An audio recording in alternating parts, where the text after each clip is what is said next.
Hello दोस्तों, जियो गुरुजी classes में आपका स्वागत है। मैं रोहित शर्मा। सब्जेक्ट अपना ज्योग्राफी। देखिए लेसन नंबर 7 हमारा चल रहा है, जिसमें हम पढ़ रहे हैं परिवहन के बारे में।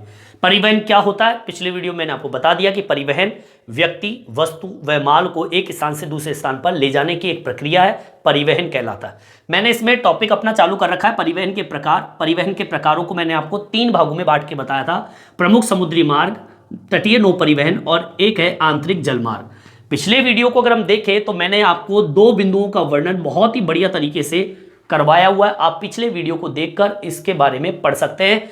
प्रमुख समुद्री मार्ग कौन कौन से होते हैं उनको मैंने बताया, और तटीय नौ परिवहन जिसके अंदर स्वेज नहर और पनामा नहर के बारे में इसमें वर्णन करके मैंने बताया। आज का जो टॉपिक है वो है आंतरिक जलमार्ग। आंतरिक जलमार्ग क्या होते हैं सुन लीजिए। सबसे सीधी सिंपल परिभाषा मैं आपको बता देता हूं। आंतरिक जलमार्ग को अगर हम देखें तो जैसे कि मान लीजिए कोई शहर है, ठीक है। शहर के बीचों बीच से अगर कोई नदी, नहर, झील या फिर तटीय क्षेत्र जो होते हैं, अगर मान लीजिए आपका शहर है, उस शहर में से कोई नदी निकल रही है, तो सीधी सी बात है, नाम से पता चल रहा है आंतरिक। आंतरिक का मतलब होता है अंदर, मतलब शहर के बीचों बीच से अगर कोई नदी निकल रही है, कोई नहर निकल रही है, कोई झील उपस्थित है, ऐसी स्थिति है तो उसे हम क्या कहते हैं, आंतरिक जलमार्ग के नाम से इसको जानते हैं, ठीक है। तो इसकी डेफिनेशन भी हम क्या करेंगे, लिख देते हैं। क्या लिखेंगे, आंतरिक जलमार्ग वह मार्ग होता है जो शहरों के बीचों बीच से गुजरता हो, या फिर हम कह सकते हैं मध्य से गुजरता हो, ठीक है।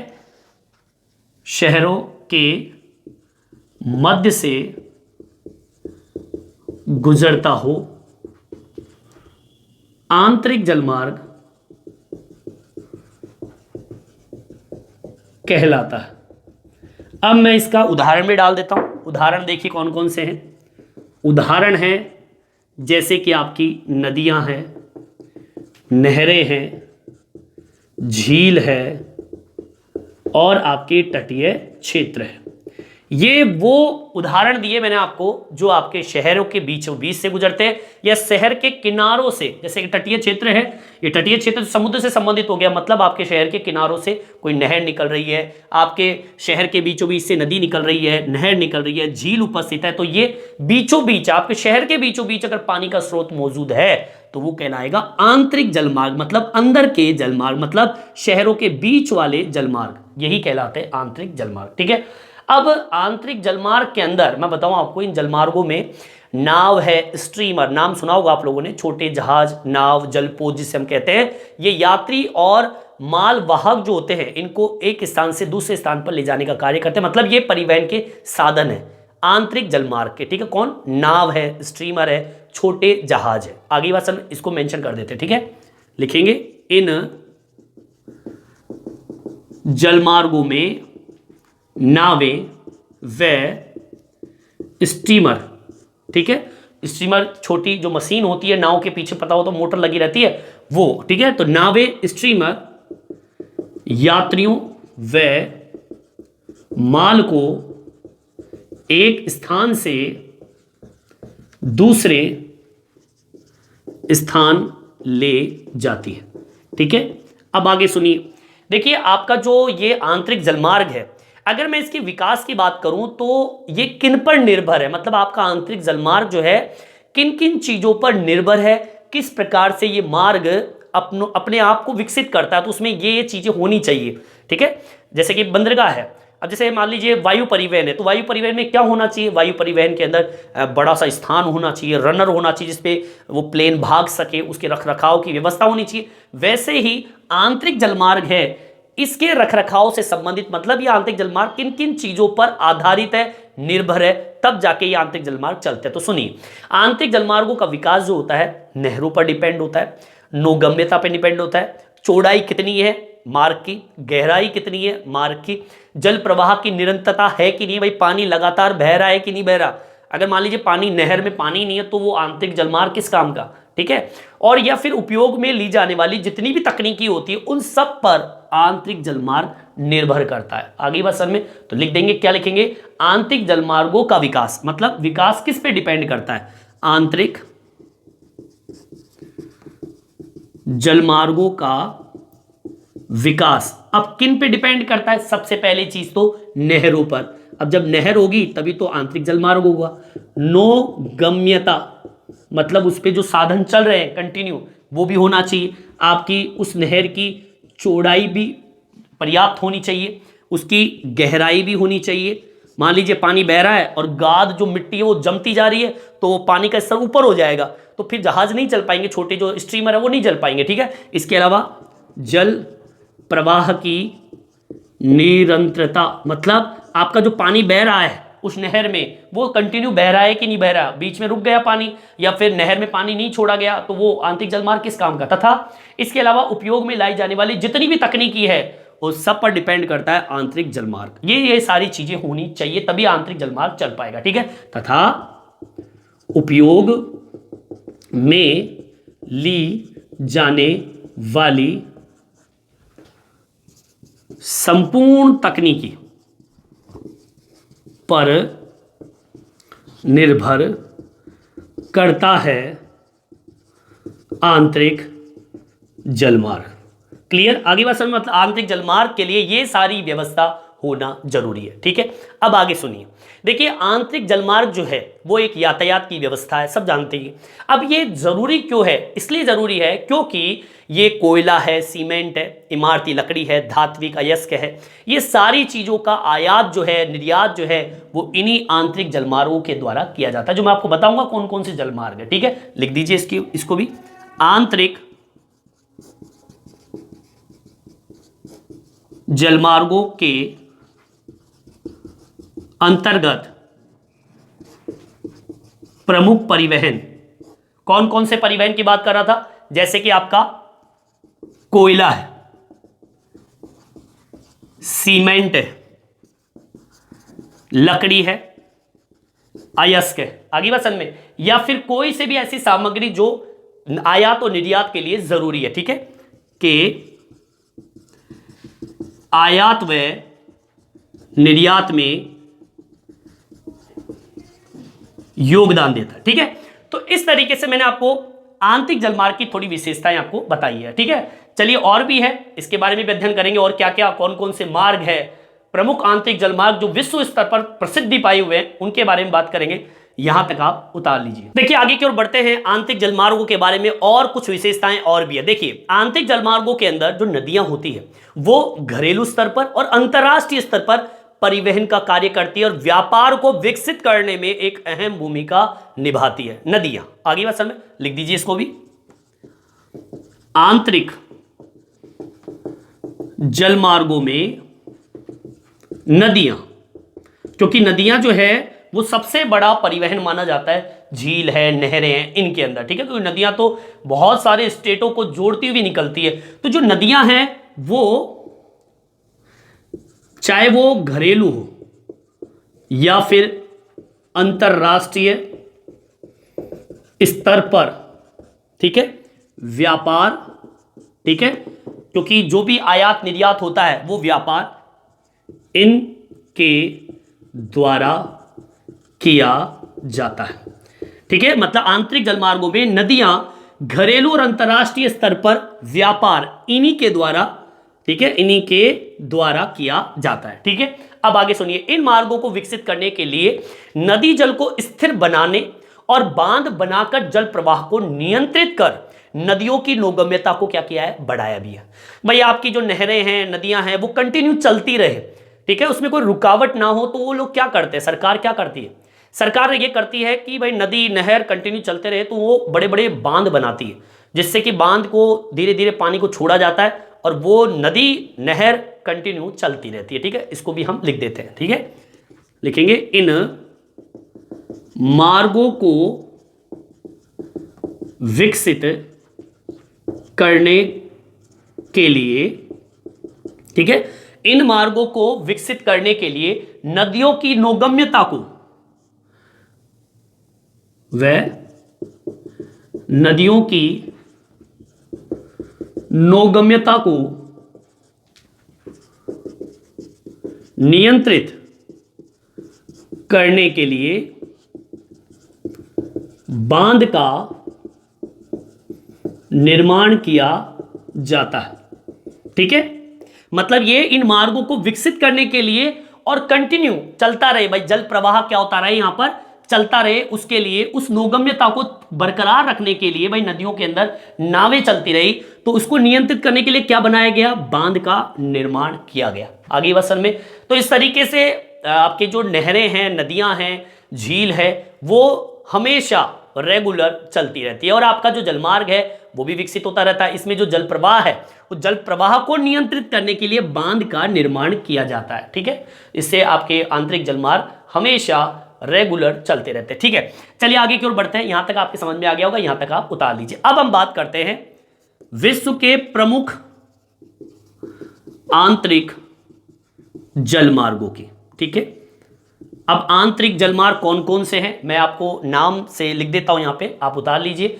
सबसे पहला प्रमुख जो जलमार्ग है वो है राइन जलमार्ग, सबसे पहला। ठीक है, दूसरे नंबर का जो जलमार्ग आता है वो आता है डैन्यूब जलमार्ग। ठीक है, डैन्यूब जलमार्ग। तीसरे नंबर का जो जलमार्ग है विश्व स्तर पर वो है वोल्गा जलमार्ग, वोल्गा जलमार्ग। चौथे नंबर पे जो आता है वो आता है वृहद झीलें सेंट लॉरेंस समुद्री मार्ग। ये भी आपकी बहुत इंपॉर्टेंट है, एग्जाम में एक बार पूछा भी गया था कि वृहद झील सेंट लॉरेंस समुद्री मार्ग के बारे में बताइए। ठीक है, वृहद झीलें सेंट लॉरेंस समुद्री मार्ग। ठीक है, पांचवें नंबर का जो आता है वो आता है मीसी सीपी जलमार्ग। ठीक है, मीसी सीपी जलमार्ग। कुल मिला के आपके ये 5 बिंदु जो है विश्व के सबसे बड़े और सबसे प्रसिद्धि ली हुई जलमार्गों में से एक है, जिसे हम बोलते हैं प्रमुख आंतरिक जलमार्ग। मैंने बार बार बताया कि आंतरिक जलमार्ग शहरों के बीचों बीच से बहने वाले मार्ग होते हैं। जैसे उदाहरण के तौर पे गंगा नदी है, भारत की बात कर लेते हैं। गंगा नदी ये हिमालय से निकलती है, फिर आपके उत्तर प्रदेश जो भी आपके राज्य हैं उनसे होती हुई आपके बंगाल की खाड़ी में गिरती है। तो अब जा कहां से रही है, भारत के बीचों बीच से होकर निकल रही है। तो गंगा नदी जो है एक आंतरिक जलमार्ग का उदाहरण है। ठीक है, नदियां, और नदियों को मैंने बताया, नदियां हो, झील हो, नहरें हो, तटीय क्षेत्र हो, सब के सब जो शहरों के बीच में से गुजर रही है और परिवहन की सुविधाएं दे रही है, वो सब आंतरिक जलमार्ग के अंतर्गत आते हैं। अब हम बात करते हैं प्रमुख आंतरिक जलमार्गों की, इनकी विशेषताओं की हम बात कर लेते हैं। यहां तक आप उतार लीजिए। देखिए, प्रमुख आंतरिक जलमार्गों की हम बात कर लेते हैं। टॉपिक मैंने डाल दिया है प्रमुख आंतरिक जलमार्ग, जिसमें मैंने आपको बताया कितने जलमार्गों के बारे में बताया। मैंने आपके सामने 5 जलमार्गों के बारे में बताया, जिसमें सबसे पहला जो जलमार्ग है वो आपके सामने है राइन जलमार्ग। ठीक है, राइन जलमार्गों की विशेषता क्या है तो सुन लीजिए। सबसे पहले तो मैं आपको बता दूं, ये राइन नदी जो है, इस राइन नदी जो है वो गुजरती है। राइन नदी एक जलमार्ग है, आंतरिक जलमार्ग, जो कि आपके जर्मनी और नीदरलैंड से होकर गुजरती है। सबसे पहली चीज तो आपको यही बतानी है कि राइन नदी जो है वो जर्मनी और नीदरलैंड से होकर चली जाती है। ठीक है, अब नीदरलैंड में रोटरडम, ठीक है, रोटरडम जो है उसके जो मुहाना है वहां से लेकर फिर जाता है स्विट्जरलैंड में, स्विट्जरलैंड से फिर निकलती है बेसल। वहां पर 700 किलोमीटर की लंबाई जो है नौकायन के लिए, मतलब वहां से जो 700 किलोमीटर की लंबाई जो है नदियों के अंदर है, जहां पर आपकी जो नाव होती है, ठीक है ना, स्ट्रीमर होते हैं, वो आसानी से यहां से गुजर जाते हैं। ठीक है, तो नौकायन योग्य ये नहर मानी जाती है, नदी मानी जाती है। देखिए, राइन नदी जर्मनी और नीदरलैंड से होकर बहती है, पहली लाइन आपकी। दूसरी देखिए, नीदरलैंड से रोटरडम में अपने मुहाने से लेकर स्विट्जरलैंड में बेसल तक यह 700 किलोमीटर की लंबाई में नौकायान योग्य। मतलब आपकी जो ये नदी है, सबसे पहली चीज तो ये कि ये जर्मनी से नीदरलैंड होकर निकलती है, फिर नीदरलैंड से रोटरडम में अपने मुहाने से लेकर स्विट्जरलैंड में बेसल तक कितना किलोमीटर, 700 किलोमीटर की लंबाई तक आसानी से नौकाएं जो होती है वो बहकर चली जाती है। ठीक है, अब आगे सुनिए। रूर जो नदी है उसके पूर्व से आकर, रूर नदी एक नदी का नाम है, रूर नदी, ये रूर नदी जो है वो इस नदी के, राइन नदी के पूर्व से आकर ये राइन नदी में आके मिल जाती है। आगे बस, मतलब रूर नदी पूर्व से आकर राइन नदी में मिल जाती है और यह नदी एक संपन्न कोयला क्षेत्र से होकर गुजरती है। देख लीजिए, देखिए रूर नदी जो है वो पूर्व, रूर नदी है जो कि पूर्व से आती है और राइन नदी में आके क्या हो जाती है, मिल जाती है। मतलब इस नदी में आके ये रूर नदी आके मिल जाती है। यह नदी एक संपूर्ण, बिल्कुल संपन्न, जहां पर कोयला क्षेत्र है वहां से होके ये प्रवाहित होती है तथा संपूर्ण नदी बेसिन विनिर्माण क्षेत्र की दृष्टि से एक संपन्न माना जाता है। मतलब औद्योगिक क्षेत्रों की दृष्टि से ये नदी जो है बहुत इंपॉर्टेंट मानी गई है। आगे सुनिए, रूर नदी के दक्षिण में फैली एक पट्टी है।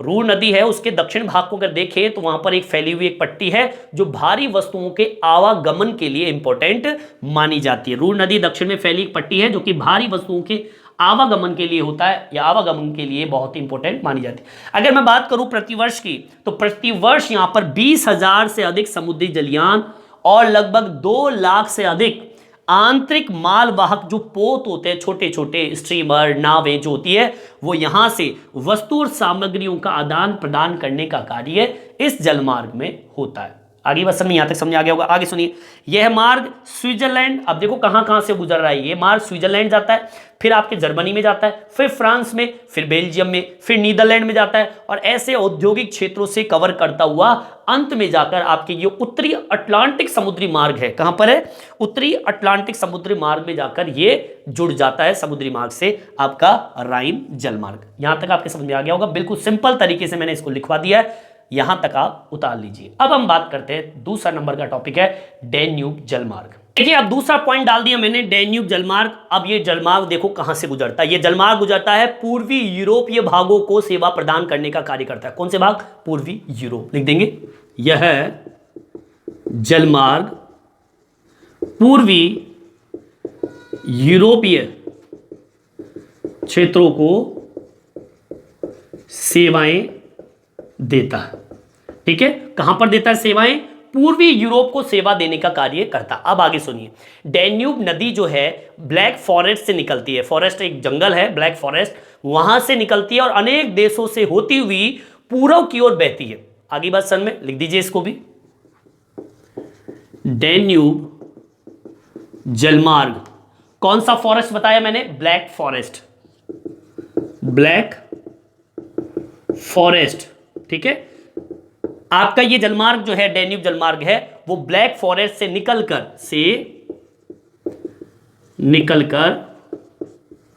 अनेक देशों से होते हुए कौन सी दिशा की ओर? पूर्वी दिशा की ओर। ठीक है, पूर्व में बहती है। ठीक है, आगे सुनिए और देखिए, यह जलमार्ग प्रमुख निर्यात कौन कौन सी चीजें करती है? गेहूं है, मक्का है, लकड़ी का सामग्री है, मशीन है, इन सब चीजों का निर्यात जो है वो इसी जलमार्ग के द्वारा होता। लिख दीजिए, यह जलमार्ग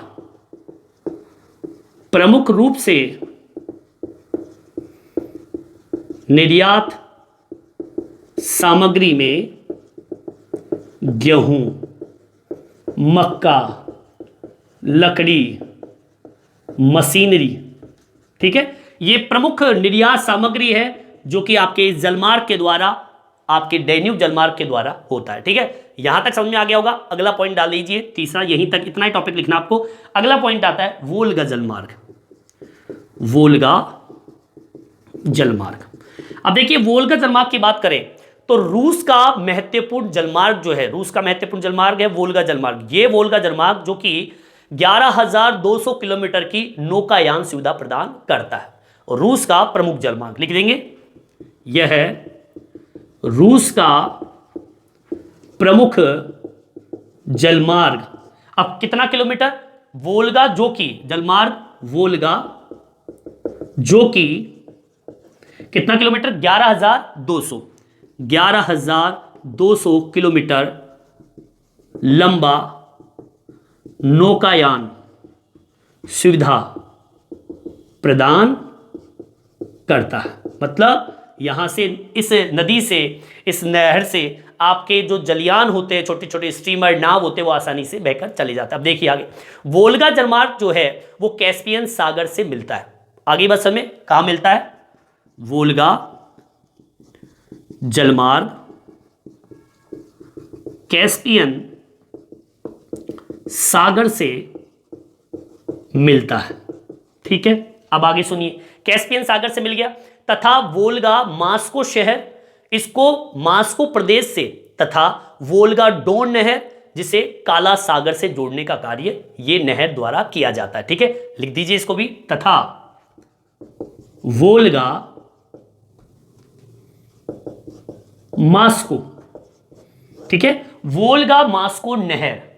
अब ये नहर जो है मास्को से होकर निकलती है, इसलिए इसको बोलते हैं वोल्गा मास्को नहर। ये मास्को जो नहर है इसको जोड़ा जाता है मास्को शहर से, इसको मास्को प्रदेश से, तथा अब सुनिए आगे वोल्गा डोन नहर, एक डोन नहर, डोन शहर, ठीक है, वोल्गा डोन नहर, इसको जोड़ा जाता है कहां पर, काला सागर से। ठीक है, नहर को काला सागर से जोड़ती है। ठीक है, मतलब वोल्गा नहर है, वोल्गा एक जलमार्ग है, ये जलमार्ग रूस का प्रमुख जलमार्ग है जो कि आपके 11,200 किलोमीटर का लंबा योगान सुविधा देता है। मतलब नहर से आपके जो भी जलमार्ग में जो भी परिवहन है तो आसानी से चले जाते हैं इतनी लंबाई के अंदर। ठीक है, वोल्गा जलमार्ग कैस्पियन सागर से जाके मिलता है। अब देखिए वोल्गा जो है जब मास्को शहर से निकलता है तो बोलते हैं वोल्गा मास्को नहर। अब ये वोल्गा मास्को नहर जो है वो जुड़ती है किससे, मास्को प्रदेश से। फिर देखिए वोल्गा डोन नहर, मतलब डोन शहर है, यहां पर जब ये वोल्गा जाती है तो इसको बोलते हैं वोल्गा डोन नहर। ये जुड़ती है किससे, काला सागर क्षेत्र से। ठीक है, मतलब काला सागर से जाके ये जुड़ जाती है। ठीक है, ये हुई अपनी कौन सी, वोल्गा जलमार्ग। ठीक है, अब हम बात करते हैं, अगला टॉपिक डाल लीजिए आपके सेंट लॉरेंस से, वृहद झील सेंट लॉरेंस, और एक है मिसिसिपी जलमार्ग। इन दोनों के बारे में बात करेंगे। यहां तक आपके समझ में आ गया होगा, 3 टॉपिक अपने कंप्लीट हो गए, तीनों टॉपिक आपने उतार लिए होंगे। देखिए नेक्स्ट टॉपिक अपना आता है चौथे नंबर का, वो है वृहद झीलों सेंट लॉरेंस समुद्री मार्ग। देखिए ये जो झील है, ये जो नहर है, किस प्रकार की सुविधाएं देती है और कहां से ये गुजरती है। देखिए उत्तरी अमेरिका की, ठीक है, उत्तरी अमेरिका की यह एक वृहद झील जिसे हम सुपीरियर, ठीक है, सुपीरियर झील के नाम जानते हैं, और ये नहर जो है सुपीरियर हुरर, ठीक है, हुयूर, ईरी, ओंटारियो, सू नहर और वेल्डस नहर के द्वारा जुड़ी हुई। मतलब ये जितनी भी नहरें हैं, ये नहरें आपके वृहद, इसलिए तो बोलते हैं बड़ी झील वाली नहर, जो कि आपके इतनी नहरों को जोड़ती हुई आपके समुद्र में जाकर ये गिर जाती है, मतलब समुद्री मार्ग से ये जुड़ जाती है। तो हम कहेंगे कि ये जो झील है जिसे हम वृहद, मतलब बड़ी झील जिसे हम सेंट लॉरेंस समुद्री मार्ग बोलते हैं, ये उत्तरी अमेरिका की बड़ी झील सुपीरियर, हुरूर, ईरी, ओंटारियो, सू नहर और वेल्डस नहर के द्वारा जुड़ी हुई है। मतलब सारी नहर आपस में जुड़ी, नहरें हैं ये सारी नहरें, और ये सारी नहर होने की वजह से इसको वृहद झील बोला गया है, बड़ी झीलें।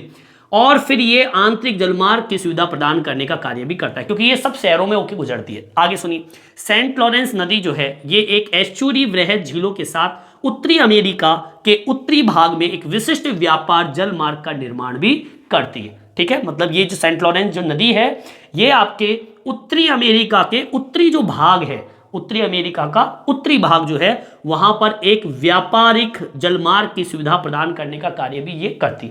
इस मार्ग पर मुख्य जो पतन की बात करूं मैं, जिसे हम बंदरगाह बोलते हैं, अगर मैं बंदरगाह की बात करूं तो मुख्य 2 पतन यहां पर मौजूद है, बंदरगाह है। एक तो है डुलुथ और दूसरा है बुफालो। देखिए डुलुथ और बुफालो, ये आधुनिक तौर पर ये समुद्री पत्नी भी कहेंगे, जो कि समुद्री मार्गों को आपको सुविधा देने का कार्य ये पत्नी करते हैं। पत्नी का मतलब होता है बंदरगाह जहां पर जहाज रुकते हैं। मतलब आपके जो वृहद झील सेंट लॉरेंस का जो मार्ग है वहां पर 2 प्रमुख पतन, डुलुथ और बुफालो, ये जो 2 पतन है वो यहां पर आपको मिलेंगे जो सुविधाएं दे रहे हैं। इसी प्रकार विशाल समुद्री जलमार्ग महाद्वीपों के आंतरिक भागों में मॉन्ट्रियल तक नौकायान करते हैं। ठीक है, मॉन्ट्रियल जो क्षेत्र है वहां तक ये नहर चली जाती है। ठीक है, अब देखिए इन नदियों पर पाए जाने वाले जो छोटे प्रपात हैं, छोटे जलप्रपात होते हैं, उनका सामना जो है करते हैं, और इसलिए जो माल जो है वो छोटे मालवाहक छोटे छोटे पोत होते हैं उन पर लाद देते हैं। इनसे बचने के लिए जो नदी नहर की जो गहराई है उसे कम से कम 3.5 मीटर गहरा भी बनाया गया। मतलब ये नदी जो है,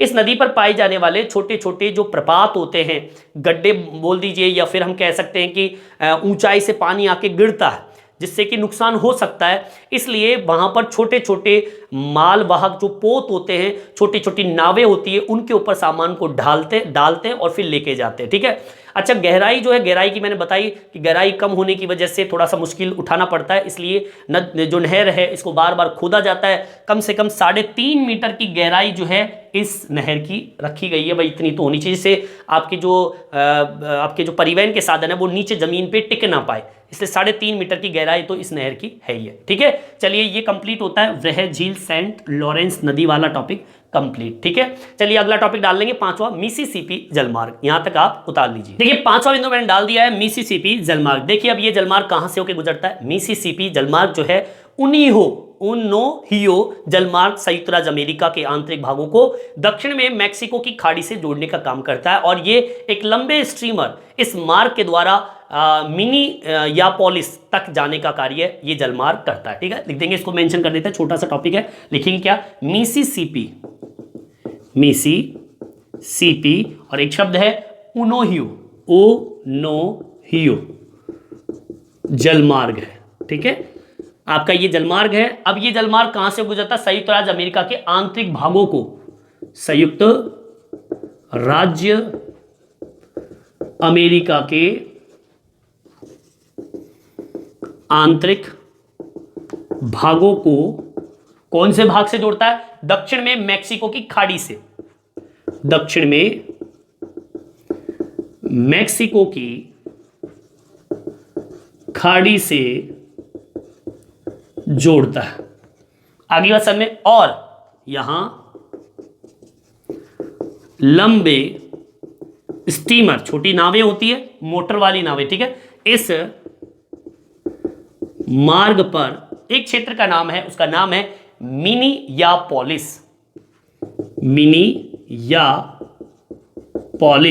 से जोड़ता है। आगे बात समझ, इतने सी आपको लिखना है। मिसिसिपी उन्हीं जलमार्ग संयुक्त राज्य अमेरिका के आंतरिक भागों को दक्षिणी में मैक्सिको की खाड़ी से जोड़ता है, और यहां पर लंबे स्ट्रीमर इस मार्ग पर मिनियापोलिस तक जाने का कार्य, मतलब यहां तक जोड़ने का कार्य ये मार्ग करता है। तो इसी के साथ में अपने ये 500 टॉपिक कंप्लीट होते हैं। आज हमने पढ़ा है प्रमुख आंतरिक जलमार्ग के बारे में। इस वीडियो में इतना ही। ये वीडियो आपको कैसा लगा कमेंट्स करके जरूर बताएं, और मेरे चैनल को सब्सक्राइब जरूर से जरूर करें, जिससे नई नई वीडियो आप तक पहुंचा सकूं। धन्यवाद।